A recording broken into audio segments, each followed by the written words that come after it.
할렐루야. 기쁘고 복된 주일입니다.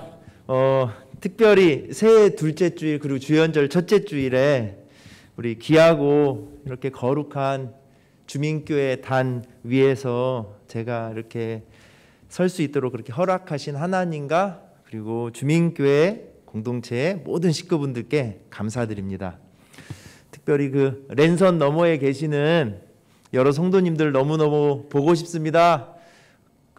그래도 오늘 네 분은 또 뵀네요. 우리 저기 조기호 집사님, 임상환 집사님 가족 이렇게 영상 통해서 너무나도 귀한 찬양 이렇게 만날 수 있게 해주신 거 감사드리고요. 이렇게 큰 화면으로 보니까 더 이렇게 크게 다가왔어요.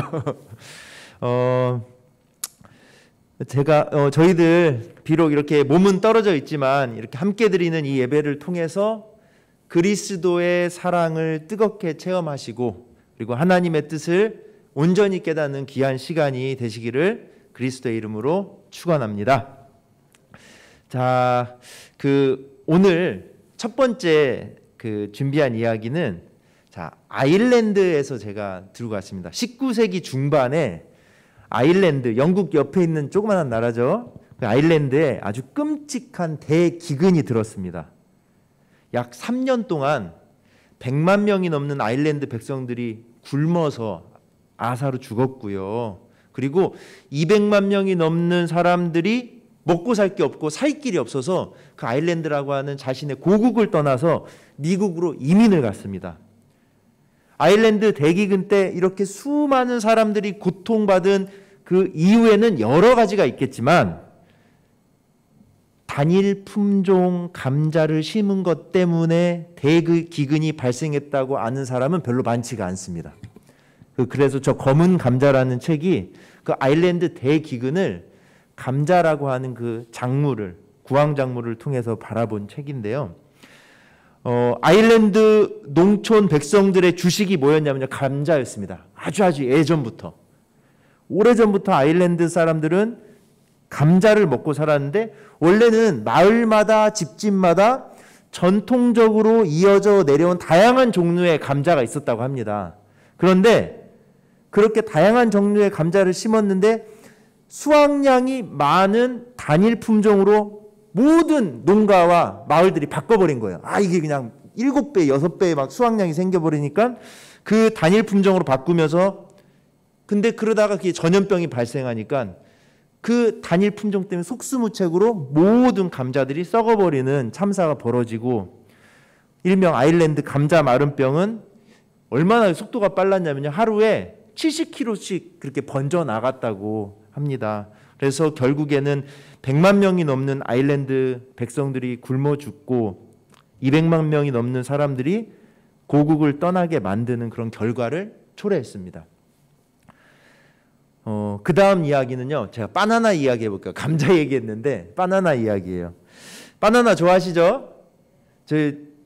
저희는 한국 와서는 바나나를 안 먹지만 인도에서는 바나나가 정말 싸거든요. 그럼 제아제인이는 아침에 일어나면 바나나를 보통 3개에서 4개씩 먹을 정도로, 그걸 매일 먹어도 안 질려요. 그렇게 맛있는데 우리가 먹는 바나나가 현재 신파나마병이라고 불리는 바나나 전염병으로 인해서 멸종 위기에 지금 처해 있다고 합니다. 전 세계에서 재배하고 있는 바나나의 95% 이상이 딱 한 가지 품종이래요. 우리가 아는 그 좀 길쭉한 노란색 바나나, 그게 캐번디시라는 품종인데, 화면의 사진이 지금 뭐냐면요, JTBC 뉴스룸의 그 팩트체크 코너입니다. 거기서 한참 세간에 바나나가 멸종될 위기에 있다고 라는 것을 진짜로 팩트체크를 했더니 사실이었습니다. 그 말이 사실임을 지금 이야기하고 있는데, 현재 인류는 바나나 전염병에 실은 어떤 대처도 하지 못하고 있고 대안도 찾지 못하고 있다고 합니다. 전문가들은 이 같은 바나나 전염병을 초래한 원인이 어디에 있냐라고 경고를 하냐면요, 인간의 욕심에 있다고 지적을 합니다. 자연 상태의 바나나는 원래 아주 큰 씨가, 딱딱하고 큰 씨가 박혀 있어서 먹기가 굉장히 불편하고 맛도 그렇게 좋지가 않대요. 그런데 그러다가 우연찮게 돌연변이 바나나, 씨 없는 바나나가 나타났는데 그거를 가지고 바나나는 씨로 심는 식물이 아니라 이렇게 밑둥을 잘라가지고 줄기를 심으면 다시 거기서 자라나는 그런 바나나 식물이 그렇거든요. 그러니까 달고 맛 좋은 바나나를 얻기 위해서 먹기가 불편했던 원래의 그 씨앗을, 그 바나나를 놔두고 캐번디시라고 하는 그런 품종으로 개량을 해서 그것만 하나만 전 세계가 바나나를 심었다고 하는 것입니다. 유전적 다양성이 없는 그런 한 종류의 복제품만을 재배한 것이 바로 이 바나나 농업의 진실이었습니다. 이 때문에 이 캐번디시라고 하는 바나나 종이 사라질 수 있다는 것이 지금 그 전염병 때문에 세계 식량 농업 기구의 예측입니다. 95%가 넘는 바나나를 이거 하나로만 심었기 때문에. 그 다음 저희가 준비한 이야기는 그 황대건 작가의 야생초 편지를 제가 준비했습니다. 들어보셨을 텐데요. 이분은 박정희 유신체제 때 서울대 농대를 졸업하고 미국으로 미국 뉴욕에 있는 대학원에서 정치학을 공부하고 있다가 구미지역 학생 간첩단이라는 박정희 정권이 조작한 그 간첩 사건으로 결국에 무기징역까지 선고를 받습니다. 그리고 결국에는 억울한 그 옥살이를 13년간이나 하신 분입니다. 그분이 감옥 생활을 하면서 관찰하고 기록한 편지글 형식의 책이 바로 이 야생초 편지 가운데에 있는 그 책인데요. 야생초 편지라는 책인데 그 책의 내용 중 제가 일부를 한번 발췌해 왔습니다. 잘 안 보이지만 제가 읽어볼게요. 심각한 문제 중 하나가 작물의 종수가 줄어들었다는 것입니다. 우리가 산업농을 하기 전까지만 해도 시골의 농부들이 1년 동안 농사 지어서 먹고 채취하고 이용하고 한 것이 100종에서 300종이 됐다고 그래요. 그런데 오늘날 슈퍼마켓 중심으로 돌아가는 상품 시스템을 보면 우리들이 먹는 야채 종류가 20가지를 넘지 않아요. 지구상에 지금까지 알려진 식물종이 약 35만 종이 있다고 그럽니다.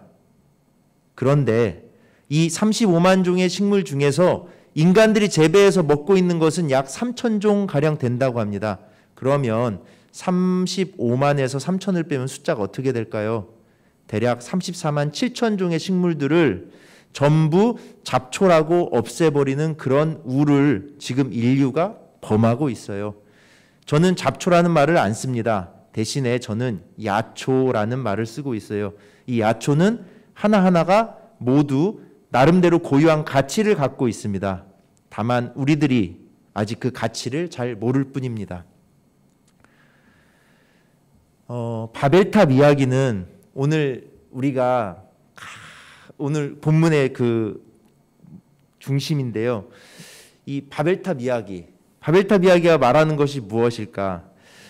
사실 제가 그 목사님께 이훈사 목사님께 오늘 설교 본문을 지난 금요일에 전해드렸어요. 금요일 오전에 전해드렸는데 목사님 부지런도 하셔요. 금요일 저녁에 목사님 페북에 바벨탑 이야기를 이렇게 올리셨어요. 오늘 주보 1변에도 실려 있는데요. 근데 제가 그 목사님의 글을 읽고 실은 너무 깜짝 놀랐어요. 목사님의 통찰력에 너무 깜짝 놀랐습니다. 오늘 설교의 핵심을 이미 다 말씀하셨어요. 저 글 안에서. 그럼에도 여러분들께서 흥미를 가지고 한번 들어보시기 바랍니다. 자, 제가 앞전에 이야기했던 세 가지 이야기, 그러니까 아일랜드 감자 대기근 이야기, 그리고 바나나 전염병 이야기, 그리고 야생초 편지의 이 세 가지 이야기의 공통 주제가 무엇일까요? 다양성입니다. 다양성이라고 하는 그 가치를 무시하고 한 가지로 집중하는 단일 품종으로 집중했을 때 벌어지는 참사. 그렇다면 다양성이라는 가치를 성경에서는 어떻게 볼까? 오늘 본문으로 한번 돌아가 보겠습니다. 성경에서 노아의 홍수만큼 가장 잘 알려진 이야기가 바로 이 바벨탑 이야기입니다. 이 보통 바벨탑 사건이 주는 교훈을 어떻게 이해를 하죠? 저도 어렸을 때 교회에서 그렇게 배웠는데 바벨탑 이야기 교회 가면 어떻게 얘기하냐면요, 인간의 교만과 하나님의 형벌로 그렇게 말합니다. 때문에 이러한 논리에서 보면 인간의 언어가 다양해진 것은 하나님께서 인간을 벌하신 결과가 됩니다. 그죠? 언어가 다양해지고 다양한 문화와 그런 전통들이 생겨난 것은 하나님이 인간에게 벌을 내린 결과가 되는 것입니다. 그러한 전통적인 이해에서는. 그런데 과연 그런가? 이런 해석에 의하면은요, 언어의 다양성, 문화의 다양성, 그리고 문명의 다양성, 사고의 다양성은 하나님께서 내린 형벌의 결과가 됩니다.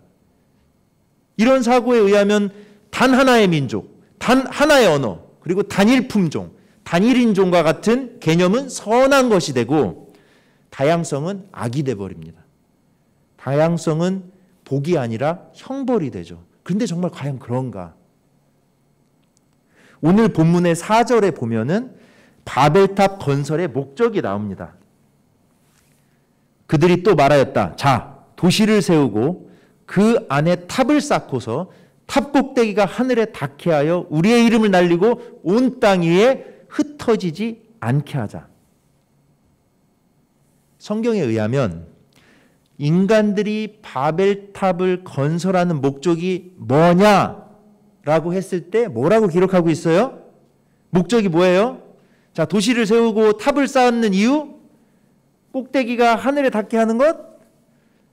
우리의 이름을 날리는 것? 그래서 최종적으로 이루고자 하는 목적이 뭐죠? 마지막에 나오죠. 마지막 문장이죠. 뭐예요? 흩어짐을 면하자. 온 땅 위에 흩어지지 않게 하자. 흩어짐을 면하자. 그런데 이 흩어짐을 면하자라는 말은 하나님의 명령과는 정반대의 말입니다. 이게 실은 핵심이에요. 왜냐하면 이 앞절에 창세기 그 앞에서부터 끊임없이 하나님께서는 흩어지라고 명령하시고 복을 주고 계시거든요. 한번 찾아보겠습니다. 1장 28절 하나님께서 PPT 보시면 돼요. 하나님께서 인간을 창조하시고 그들에게 복을 주시며 하신 명령입니다. 결론이 뭐예요? 이 1장 28절의 주요 핵심 어절은 생육하고 번성하여 땅에 충만하라. 땅에 충만하라. 땅에 충만하라가 뭐예요? 땅에 널리 퍼져라. 땅에 널리 흩어져서 살아라. 라고 말씀하시는 거죠. 이게 하나님께서 복 주시며 하신 명령입니다. 심지어 이 말씀은 인간뿐만 아니라 생물에게도 주신 복이자 명령입니다. 1장 22절, 그 28절 앞에 나온 22절에는 하나님이 그들에게 복을 주시며 이르시되 생육하고 번성하여 여러 바닷물에 충만하라. 새들도 땅에 번성하라 하시니 여기 이 두 구절에만 나오는 것이 아닙니다. 창세기 8장 후반부를 보면 노아가 방주에서 나오자마자 제일 먼저 하는 일이 있습니다. 노아가 홍수가 끝나고 나서 딱 방주문을 열고 나오자마자 식구들과 제일 먼저 한 게 제단을 쌓고 하나님께 예배를 드리거든요. 그러자 하나님께서 그 예배를 기뻐 받으시면서 노아를 축복하십니다. 그 내용이 9장 1절에 나옵니다. 9장 1절을 보겠습니다. 하나님이 노아와 그 아들들에게 복을 주시며 그들에게 이르시되 생육하고 번성하여 땅에 충만하라. 노아는 홍수 이후의 첫 삶의 그 첫 시작을 예배로 시작을 하고 하나님은 그의 축복 명령으로 응하십니다. 자, 이제 땅에 충만해라. 땅에 널리 퍼져라. 땅에 널리 흩어져서 살아라. 이게 내가 너희에게 주는 복이고 명령이다. 그런데 인간들의 생각은 하나님의 생각과 명령과 달랐습니다. 바벨탑을 왜 쌓았죠? 최종 목적, 흩어짐을 면하자. 도시를 왜 만듭니까? 흩어지지 않기 위해서. 이름을 왜 날리죠? 흩어지지 않기 위해서. 그런데 하나님께서 명하신 것은 무엇이었죠? 생육하고 번성하여 땅에 충만하라. 땅에 널리 흩어져 살아라. 라고 하셨는데 사람들은 흩어져 살기를 싫어합니다. 흩어져 살기 싫으니까 도시를 건설하고 문명을 세우고 그 안에 탑을 세웁니다. 탑이 상징하는 것이 무엇이에요? 바로 권위고 힘이죠. 이것에 의지해서 흩어지지 않고 살기를 원했습니다. 모이면 뭐가 생기죠? 위계 질서가 생기죠. 권력을 중심으로, 힘 있는 사람을 중심으로 하나로 모이는 그런 획일적인 생각, 하나의 언어, 하나의 문화, 하나의 종교로 일사불란하게 살기를 원한 것이 바로 인간의 욕구였습니다. 이런 인간의 잘못과 교만을 하나님께서 노아 홍수 때처럼 형벌로 다스리셨을까? 지금 바벨탑 얘기가 그 얘기를 하고 있는 것. 노아의 홍수가 끝난 지 얼마 지나지 않아서 그 인간들의 잘못을 다시 또 이 심판으로 다스리셨을까? 저는 아니라고 봅니다. 하나님은 인간의 죄 때문에 세상을 홍수로 멸하셨지만 홍수 이후 노아의 첫 예배 때 하나님께서 스스로 결심하십니다. 8장 후반부에 보면 노아가 하나님께 예배를 드리고 있는데 예배를 받으시면서 스스로 하나님께서 다짐하시고 결심하십니다. 그게 8장 21절 말씀인데요. 사람의 마음이 계획하는 바가 어려서부터 악하니 내가 전에 행한 것 같이 모든 생물을 다시는 멸하지 않으리라. 이 말씀이 무슨 말씀일까요? 선악과 이후 타락한 인간들, 하나님과 단절된 그 인간 구원의 역사를 이제는 홍수와 같은 심판의 방법이 아닌 다른 방식으로 바꾸겠다는 하나님의 자기 선언입니다. 이를 토대로 성경을 자세히 들여다보면 바벨탑 이야기가 다르게 읽힙니다. 바벨탑이 나온 이야기 앞뒤에 놓인 이야기에 그 답이 있습니다. 바벨탑 이야기 바로 직전에 나온 이야기를 보면 노아와 노아의 후손들은 이미 널리 흩어져 살고 있습니다. 그게 10장인데요. 10장에는 보면은 저희 성서를 봐도 노아의 아들들의 족보라고 그렇게 제목이 달려 있고 노아의 아들들이 어디에서 어떻게 흩어져 살았는지에 대한 이야기가 나오고 있습니다. 그래서 5절을 보시면 10장 5절을 보시면 이들로부터 여러 나라 백성으로 나뉘어서 각기 언어와 종족과 나라대로 바닷가의 땅에 머물렀더라. 함의 아들은 어디에 머물고 구스의 아들은 어디에 머물고 하면서 쭉 어떻게 이 노아의 자손들이 다양한 문화로 퍼져 살았나, 어떻게 자손들이 널리 퍼져 살았나가 이 10장에서는 주제입니다. 다시 말하면 하나님께서 노아 홍수 이후 세상의 사람들이 널리 흩어져 살게 하셨는데 그렇게 널리 흩어져 살게 하셨다라고 10장에서 먼저 기록을 하고 바로 이어서 나오는 바벨탑 이야기에서는 뭘 말씀하시고자 하는 거냐면 그런데 원래부터 이렇게 흩어져 산 건 아니었다. 원래부터 그런 건 아니고 인간들은 하나님의 복과 명령과는 달리 원래는 모여서 살기를 원했다. 널리 퍼지지 않으려고 도성을 쌓고 도시를 건설하고 사람들의 힘을 상징하는 쌉을 다 올려 그렇게 살았던 것이 사람들이다. 그런데 하나님의 명령과는 다르게 그렇게 살았던 사람들에게 하나님께서는 그것이 당신의 뜻이 아니라고 생각을 하신 거고 뭐라고 생각하죠? 인간은 원래가 악하니까 아이고 이놈들이 또 죄를 짓는구나. 이렇게 또 교만에 빠지는구나. 이렇게 잘못된 길로 가면 안 되는데 무슨 방법이 없을까? 그래. 언어를 섞자. 그러면 널리 퍼지겠구나. 자, 그래. 너희들 이제 각기 다른 언어를 사용하며 각기 다른 문화를 갖고 살아라. 다른 생각, 다른 삶의 방식으로 살아라. 이것은 내가 너희에게 주는 복이다. 바벨탑 이야기는 형벌로 인간의 언어를 섞으셨다는 이야기가 아닙니다. 획일성을 추구한 인간에게 다양성의 축복을 주신 하나님의 이야기입니다.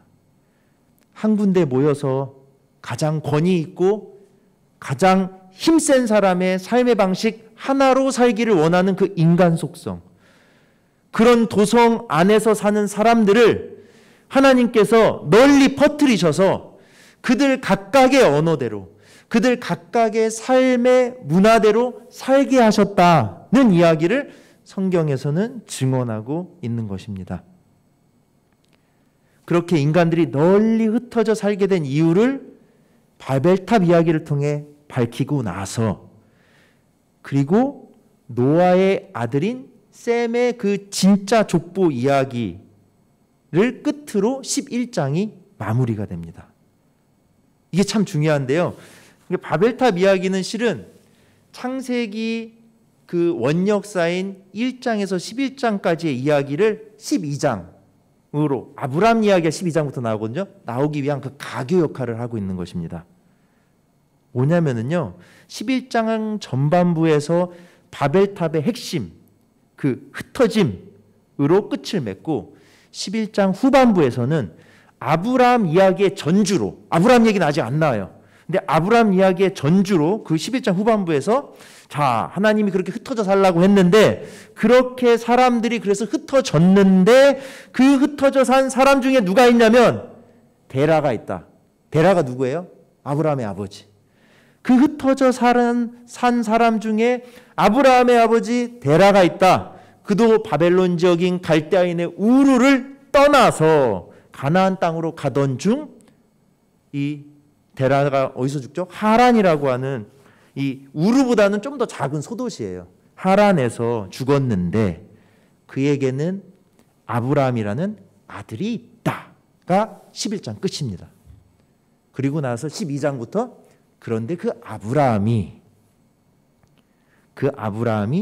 아브라함 이야기 핵심이 뭐죠? 아브라함아, 내가 있는 곳을 떠나라. 나와라. 내 약속을 믿고 떠나라.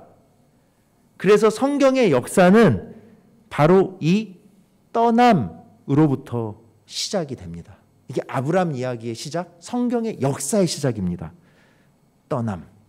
때문에 창세기 전체를 보면 그 11장 바벨탑 이야기는 12장, 그 다음에 나온 12장 아브라함 이야기의 전주이자 서막을 알리는 그런 부분이기도 합니다.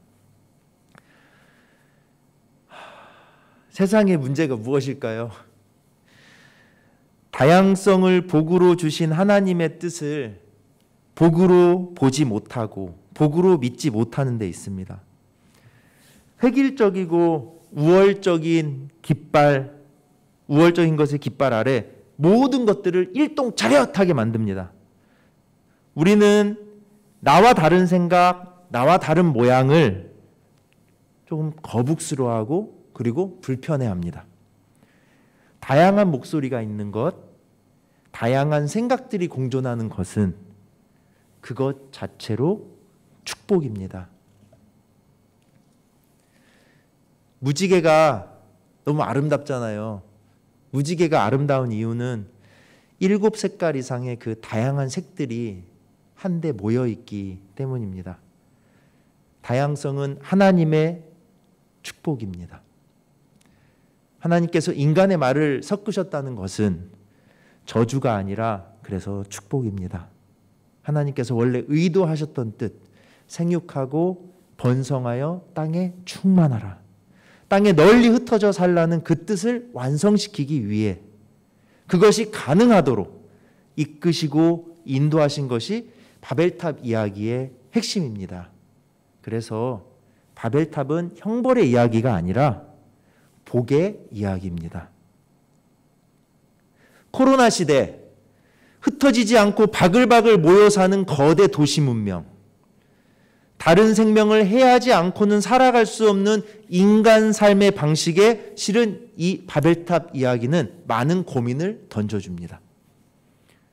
거대한 권력과 거대한 자본, 그리고 이 종교 집단에서는 초대형 교회를 중심으로 편제되는 그런 세상의 꼴들이 바벨탑의 모습과 닮아 있습니다.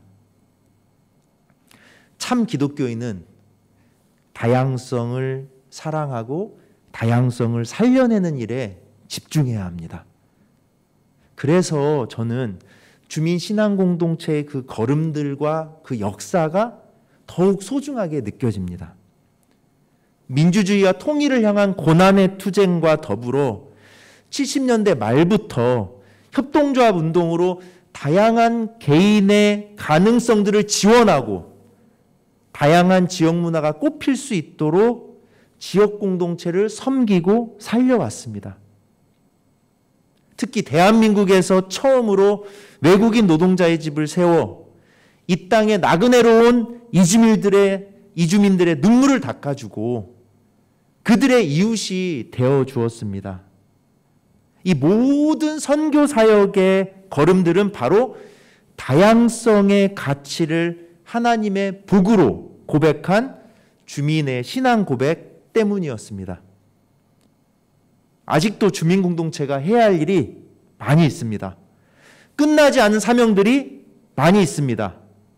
하나님의 복으로 볼 줄 아는 믿음을 가지고 새로운 주민의 역사를 위해 자리를 박차고 하고 떠날 수 있는 우리 주민 공동체가 될 수 있기를 그리스도의 이름으로 간절히 축원합니다.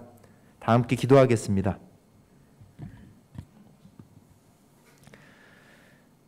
피곤할 정도로 다양한 생명의 세계, 나비 한 종만 해도 2만 종류가 넘습니다. 하나님께서 셀 수 없이 많은 피조물을 지은 것은 그렇게까지 하지 않고는 하나님의 아름다움, 풍요로움, 그분의 신비와 신성을 다 드러낼 수 없기 때문이겠죠. 그 다양성을 유지하는 데 우리네 삶의 존속과 풍성함이 달려있음을 고백합니다. 생명의 하나님, 그 다양성의 소중한 가치 가지고 살아갈 때 저희를 당신의 도구로 써 주시옵소서. 이 모든 말씀 예수님의 이름으로 간절히 기도드립니다. 아멘.